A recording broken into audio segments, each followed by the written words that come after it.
Heartbeat episode 1 dimulai dengan pengejaran di hutan. Ditetapkan pada periode Joseon. Kita melihat pasangan Seon Woo Hyeol dan Yoon Hae Sun melarikan diri dari pria berpakaian hitam. Mereka segera dikepung dan Woo Hyeol mengangkat Hae Sun dalam pelukannya dan terbang keluar dari jangkauan mereka. Salah satu pengejar mereka memiliki panah khusus dengan mata panah perak yang dibuat untuk membunuh vampir. Saat Woo Hyeol terbang di udara bersama wanita itu, pria itu menembak dari belakang dan anak panah mengenai sasarannya. Mereka jatuh ke tanah. Saat salah satu pria mengincar Hae Sun, Woo Hyeol menjadi marah. Gigi dan kukunya memanjang, memperlihatkan wujud vampir aslinya. Dia berkelahi dan menjatuhkan semua pria. Hae Sun memeluknya dan dia kembali ke wujud aslinya. Ketika dia melihat salah satu tentara yang terluka membidik Woo Hyeol, dia menghalangi jalannya dan malah tertembak. Dia berdarah dan Woo Hyeol meminum darahnya. Dalam periode waktu yang berbeda sekarang, kita melihat Woo Hyeol mendengarkan teman-temannya membacakan pidato untuknya. Lee Sang-hae dan Park Dong-seop adalah vampir sedangkan pria ketiga adalah manusia, Butler Joe. Ketika Sang-hae dan Dong-seop berdebat tentang siapa yang akan mendapatkan mantel dan topi Woo Hyeol mengungkapkan dirinya dari balik meja. Dia bertanya kepada mereka apakah mereka akan memperlakukan rumahnya dengan cara yang sama. Akhirnya, dia menyerahkan kunci rumah kepada Butler Joe sebagai gantinya. Teman-temannya kemudian bertanya kepada Woo Hyeol mengapa dia ingin menjadi manusia tetapi dia tidak memberikan jawaban langsung. Sebuah narasi dari Woo Hyeol memberi kita inti dari vampir di dunia ini. Dia memberitahu kita bahwa vampir hanya membutuhkan sedikit darah manusia dan semakin sedikit yang mereka konsumsi, semakin lama mereka hidup. Mereka membenci matahari tetapi bisa keluar di dalamnya. Itu hanya berarti mereka perlu minum lebih banyak darah untuk bertahan hidup. Mereka bisa terbang juga tapi sementara yang lain bisa melihat bayangan vampir.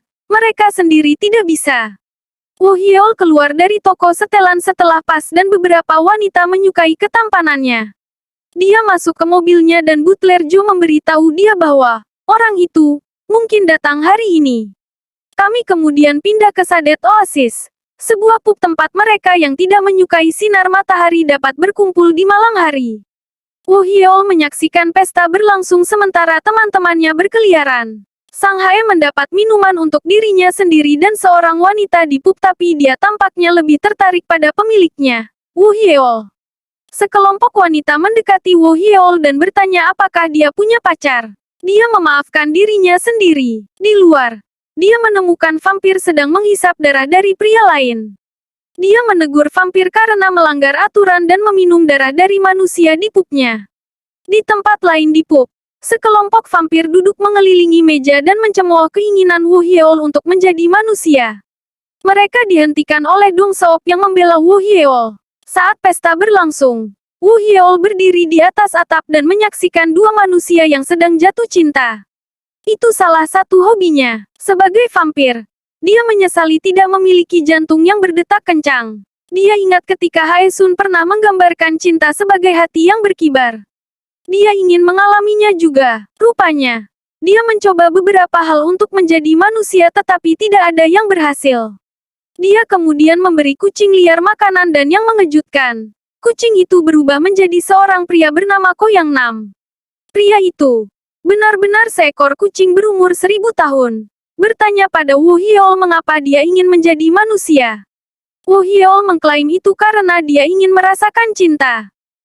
Saat Hae Sun sekarat di salju, dia berjanji pada Woo Hyeol bahwa mereka akan bertemu dan saling mencintai sekali lagi. Dia kemudian menyuruh Woo Hyeol untuk meminum darahnya dan mengingatnya. Yang Men menyuruh Woo Hyeol untuk tidur di peti mati yang terbuat dari hauton selama 100 tahun. Itu akan mengubahnya menjadi manusia. Kembali ke masa sekarang, Woo Hyeol bersiap untuk masuk ke dalam peti mati. Dia berharap Butler Joe memiliki kehidupan yang baik. Joe berjanji padanya bahwa keturunannya akan merawat rumah itu dengan baik. Dia masuk ke peti mati bersama dengan cermin sehingga dia akhirnya bisa melihat dirinya sendiri setelah menjadi manusia. Dong-seop dan Sang-hae menutup peti mati di atasnya. Bertahun-tahun kemudian, seorang wanita bernama Jo In-hae terbangun di apartemennya dan menemukan pemanasnya rusak. Dia bersiap-siap dan keluar, membunyikan bel di lantai bawah. Penduduk, seorang dukun, membuka pintu dan dia mengeluh tentang pemanas yang rusak. Dia mencapai tempat kerjanya, sekolah tempat dia bekerja sebagai perawat.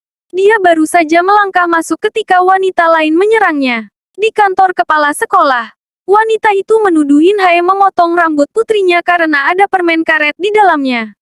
In Hae mengungkapkan bahwa putri wanita itu diintimidasi dan ini adalah caranya untuk mendapatkan perhatian orang tua. Sementara itu, Dong Seok kini menjalankan toko makanan ringan dan berjuang untuk membayar sewa. Sang Hae tiba dan kami mengetahui bahwa dia menghabiskan banyak uang Woo Hyeol untuk berjudi dan bisnis yang gagal dan sekarang menjadi pembaca kartu tarot. Sang Hae mengoceh tentang bagaimana mereka perlu membayar uang bahkan untuk darah manusia.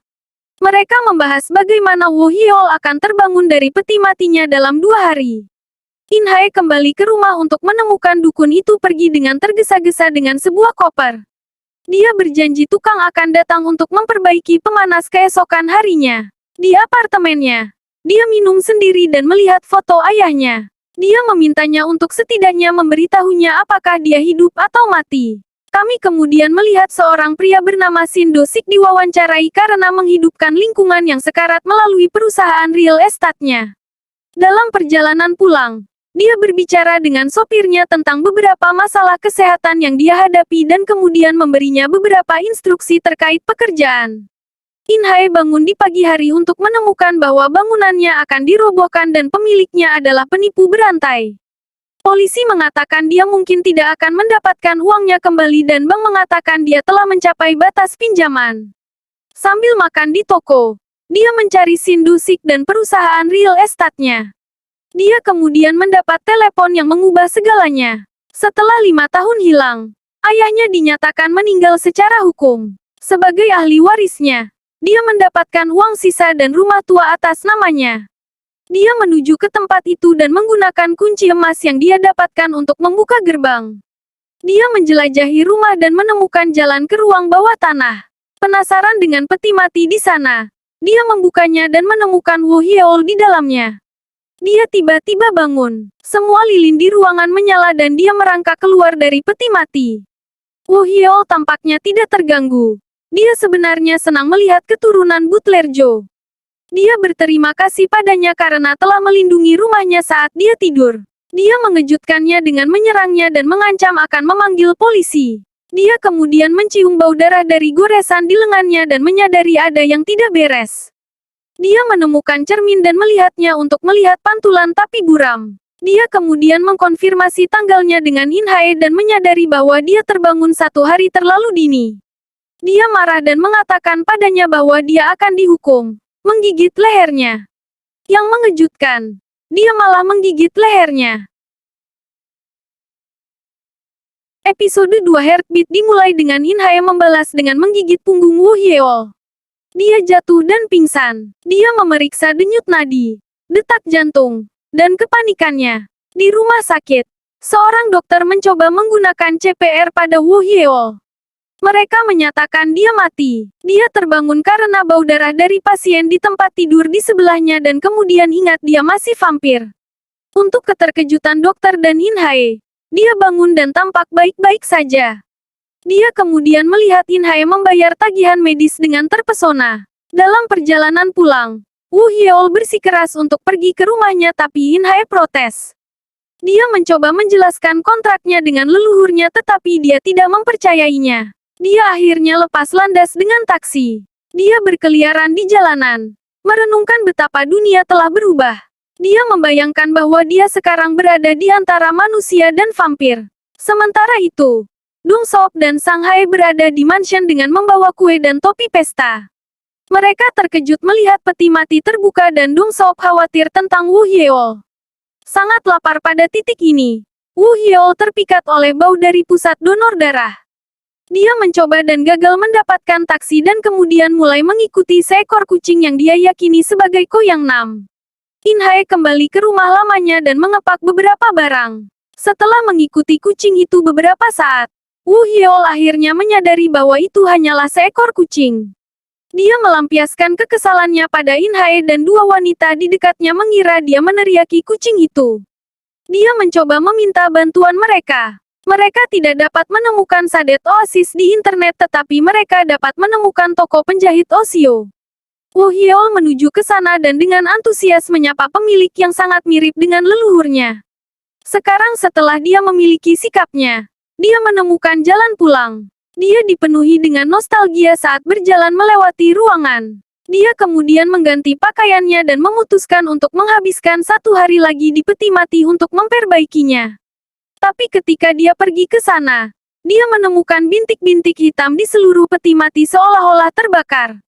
Dia kembali ke ruang tamu tepat saat In Hae kembali. Kesalahpahaman tentang rumah muncul kembali. Wu Hyeol menjelaskan situasinya lagi dan mengoceh tentang betapa sulitnya 100 tahun di dalam peti mati itu. Menggambarkan masalah dengan punggungnya, serangga, dan bahkan hantu. Ketika In Hae masih tidak mempercayainya, Wu Hyeol mencoba mengeluarkan taringnya tetapi tidak berhasil. Dia juga tidak bisa terbang atau mengangkat benda berat atau membuat benda melayang. Dia mencoba menghipnotisnya juga tetapi terganggu oleh bayangannya sendiri di matanya. Ketika dia mencoba mendekat, dia mendorongnya kembali dan menendangnya keluar rumah. Dia duduk di luar rumah, sedih. In Hae menjelajahi mansion dan menempatkan dirinya di salah satu kamar tidur. Karena kelaparan, dia pergi ke toko dan membeli ramen instan untuk dirinya sendiri. Dari sana dia melihat Wu Hyeol melihat-lihat kantong sampah, dia sebenarnya mencari kucing itu. Dia melihatnya dan dengan lapar menatap ramen sebagai gantinya. Setelah mendapat paket gratis, In Hae memberikan ramennya pada Wu Hyeol. Dia sangat menyukainya sehingga dia menyeruput semuanya. Dia bahkan memuji aroma dan rasa ramen dan In Hae menyadari bahwa dia tampak mabuk. Dia bahkan mengira dia Haesun di beberapa titik. Dia ingat saat Haesun membawanya ke rumah rusak. Itu akan menjadi tempat persembunyian rahasia mereka. Penjaga toko akhirnya membangunkan Wu Hyeol yang pingsan dan mengirimnya dalam perjalanan. Dia melihat seekor kucing lagi dan kali ini benar-benar menjadi Ko Yang Men. Yang Men segera menyadari bahwa Wu Hyeol bukanlah vampir atau manusia. Mereka duduk dan mengobrol dan Yang Men menjelaskan bahwa tanpa pemiliknya, peti mati kehilangan kekuatannya dan menjadi arang. Ketika Wu Hyeol mengungkapkan bahwa yang membuka peti mati adalah seorang wanita manusia, Yang Men terkejut karena peti mati itu tidak dapat dibuka dengan mudah. Keesokan paginya, In Hae bangun dengan panggilan yang mengejutkan. Dia pergi ke apartemen lamanya untuk mencari pekerja yang siap menghancurkan tempat itu. Dia mencoba menghentikan mereka karena dia perlu mengambil barang-barangnya tetapi mereka malah mulai membuang barang-barangnya keluar jendela.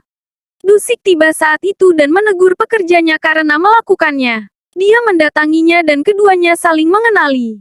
Mereka bertemu saat kuliah ketika sepeda Dosik hampir menabrak In Hae.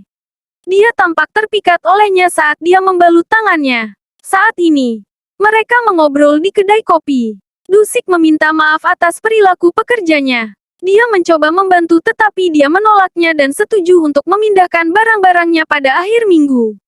Sebelum pergi, dia menyerahkan kartu namanya. Di dalam mobil, Dusik meminta sopirnya untuk menyelidiki penipuan perumahan. Wu Hyeol naik ke rumahnya untuk menemukan pintunya terkunci. Dia kemudian mengingat apa yang dikatakan Yang Men tentang manusia yang tidak bisa membuka peti mati.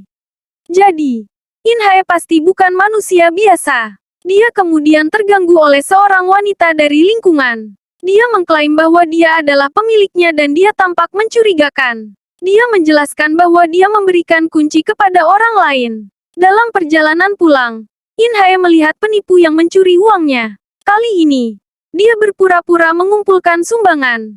Dia memanggilnya keluar dan mulai mengejarnya. Ketika dia hampir menabrak mobil di jalan, bekas gigitan di leher Wu Hyeol berkedip kesakitan. Dia kehabisan untuk menemukannya. In Hae kehilangan jejak pria itu tetapi terus mencari. Wu Hyeol mengeluarkan sebotol kecil darah. Itu diberikan kepadanya oleh Yang Men yang juga memperingatkannya tentang In Hae dan menyuruhnya untuk melindunginya dan menjaganya di sisinya. Wu Hyeol meminum darah dari botol dan merasakan kekuatannya kembali. Dia terbang ke atas gedung dan menggunakan akal sehatnya untuk menemukannya. In Hae bertemu pria itu dan mengejar lagi. Pria itu menyudutkannya dan hendak menyerang dengan batang logam saat Wu Hyeol muncul. Dia membengkokkan batang logam dengan mudah dan menyembuhkan saat pria itu menyerang dengan pisau. Setelah menjatuhkannya, Wu Hyeol beralih ke Yin Hae, yang akhirnya percaya bahwa dia adalah seorang vampir.